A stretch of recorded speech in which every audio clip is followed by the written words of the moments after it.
নমস্কার বন্ধুরা, রুম্পার হেসেলে তোমাদের সকলকে জানাই স্বাগত। আমি আজ একটি সন্ধেবেলার জলখাবারের রেসিপি তোমাদের মধ্যে শেয়ার করব। আর এটা সম্পূর্ণ বাচ্চাদের জন্য, আর অবশ্য বড়রাও পছন্দ করবে। তাই রেসিপিটা যদি তোমাদের ভালো লাগে তাহলে লাইক করে ভিডিওটি কন্টিনিউ করো। আর এই রেসিপিটি আমি সম্পূর্ণ নিজের মন থেকে তৈরি করেছি, করে খেয়ে দেখেছি, খুব ভালো লেগেছে, তাই আজকে তোমাদের মধ্যে শেয়ার করছি। তাহলে চলো দেখে নেওয়া যাক আমার এই আজকের রেসিপিটি। দেখো বন্ধুরা, আমি দুটো আলুকে বয়েল করে নিয়েছি। আর এখানে আছে গ্রেট করে রাখা আদা, এখানে আছে বেশ কিছুটা রসুন কুচি, আর এখানে আছে ধনেপাতা কুচি, আর একটা কাঁচা লঙ্কাকে কুচিয়ে নিয়েছি। যদিও বা এটা বাচ্চাদের জন্য, যদি তোমাদের বাচ্চারা ঝাল খেতে পছন্দ করে তবেই দেবে কাঁচা লঙ্কা, না হলে দেবে না। আমি আমার ছেলের জন্য তৈরি করছি, আমার ছেলে বাচ্চা নয়, তাই আমি এর মধ্যে একটা কাঁচা লঙ্কা দিচ্ছি। আর এখানে আছে চিলি ফ্লেক্স, এখানে আছে হানি মানে মধু, হিং, এটা হচ্ছে কর্নফ্লাওয়ার, টমেটো সস, আর এখানে আছে গোলমরিচের গুঁড়ো আর চাট মশলা, আর আছে সাদা তেল। তাহলে বন্ধুরা, প্রথমে আমি আলুটাকে একটু আদা ভাঙা করে নেব।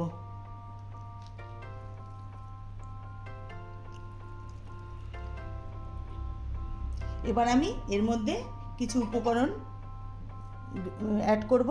দিয়ে দিচ্ছি ধনেপাতা কুচি, দিলাম সামান্য একটু কাঁচা লঙ্কা কুচি, এবার দেব গ্রেট করে রাখা আদা কুচি, দেব চিলি ফ্লেক্স। তোমরা চাইলে এখানে চিলি ফ্লেক্সের পরিবর্তে শুকনো লঙ্কার গুঁড়োও দিতে পারো। আর দেব গোলমরিচ গুঁড়ো, দেব লবণ,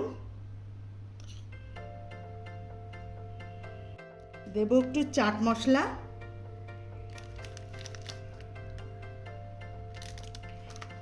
আর দেব এর মধ্যে কর্নফ্লাওয়ার।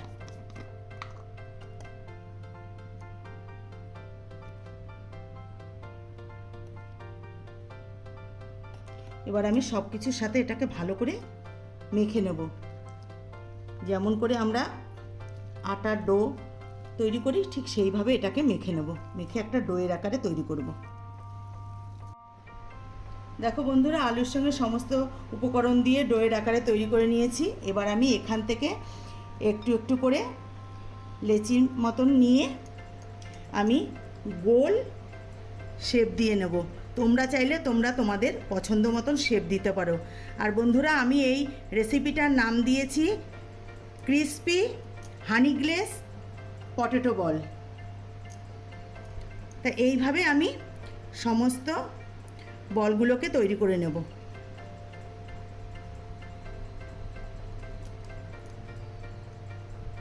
দেখো, দুটো আলু থেকে আমার এতগুলো আলুর বল তৈরি হয়েছে। এবার আমি এগুলোকে ডিপ ফ্রাই করব। তার জন্য আমি চলে যাব এবার গ্যাসের কাছে। দেখো, আমি গ্যাস ধরিয়ে কড়াই বসিয়ে দিয়েছি, আর কড়াইয়ের মধ্যে বেশ কিছুটা সাদা তেল দিয়ে দিয়েছি, কারণ যেহেতু আমি ডিপ ফ্রাই করব আর এটা সম্পূর্ণ লো ফ্লেমে ভাজতে হবে। এবার আমার তেল গরম হয়ে গেছে, আমি আলুর বলগুলোকে এক এক করে এর মধ্যে ছেড়ে দেব। এটা কোনো রকমই হাই ফ্লেমে ভাজা যাবে না, তাহলে পুড়ে যাবে।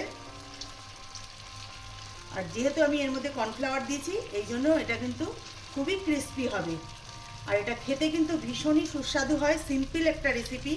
বাচ্চারা তো সন্ধেবেলা কিছু টিফিনের জন্য আবদার করে, তখন তোমরা এটা অবশ্যই বানিয়ে দিতে পারবে। এটা বড়রাও ভালো খাবে। এবার আমি এগুলোকে লাল লাল করে বলগুলোকে ভেজে তুলে নেব। দেখো, আলুর বলগুলোকে ভেজে আমি তুলে নিয়েছি, আর খুব দেখো মুচমুচে হয়েছে আলুর বলগুলো। এবার আমি আরেকটা প্যান বসিয়ে দিয়েছি, প্যানটা গরম হয়ে গেছে। আমি এর মধ্যে দিয়ে দিচ্ছি এক টুকরো বাটার। তোমরা চাইলে পুরোটাই বাটারে করতে পারো, আমি বাটার আর সাদা তেল মিশিয়ে করছি। আমি এর মধ্যে দিয়ে দিচ্ছি একটু সাদা তেল।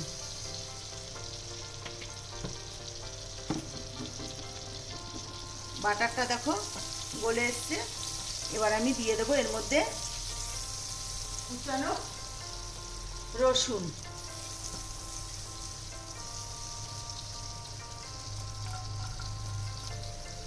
দিয়ে দিলাম বেশ কিছুটা রসুনের কুচি।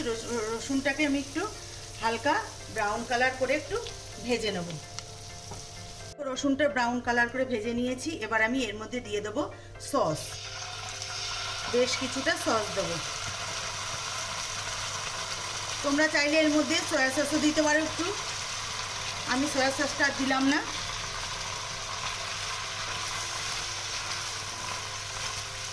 এবার আমি আরেকটু সস আমার লাগবে।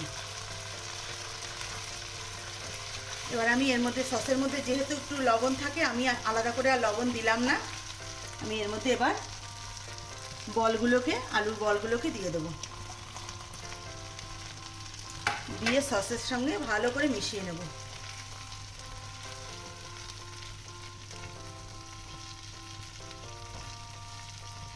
এবার আমি দেবো এর মধ্যে একটু মধু বা হানি, আর দেবো এর মধ্যে সাদা তিল। তিলটা দেখার সৌন্দর্যের জন্য দিলাম, দেখতে খুব সুন্দর লাগবে। দেখো ক্রিস্পি হানি গ্লেজ পটাটো বল আমার একদম রেডি। এবার আমি তোমাদেরকে এটা নামিয়ে নিয়ে দেখাচ্ছি। দেখো বন্ধুরা, আমি নামিয়ে নিয়েছি। এটা কিন্তু খেতে ভীষণই সুন্দর হয়, দেখতেও দেখো কতটা সুন্দর। আর এটা কিন্তু সম্পূর্ণ আমার নিজস্ব রেসিপি। তোমরা বাড়িতে অবশ্যই একবার বানিয়ে খেয়ে দেখবে, আশা করব তোমাদেরও ভালো লাগবে। আর বাচ্চারা তো খুবই পছন্দ করবে, বড়রাও খাবে। তা আমার এই রেসিপিটি তোমাদের ভালো লাগলে লাইক, শেয়ার, কমেন্টস করো। আর আমার চ্যানেলে নতুন বন্ধু হয়ে থাকলে চ্যানেলটিকে সাবস্ক্রাইব করে নিও। আর যারা ফেসবুক থেকে দেখছো তারা ফেসবুকের পেজটিকে ফলো করে নিও। আর যারা সাধারণ ভিউয়ার্স আছো তাদের কাছেও আমার রিকোয়েস্ট, তোমরা চ্যানেলটিকে সাবস্ক্রাইব করে নিও। আর যারা করেছো তাদেরকে অসংখ্য অসংখ্য ধন্যবাদ। তাহলে বন্ধুরা, আজকের মতন আমি এখানেই ভিডিওটি শেষ করছি। ভালো থেকো, সুস্থ থেকো, নমস্কার।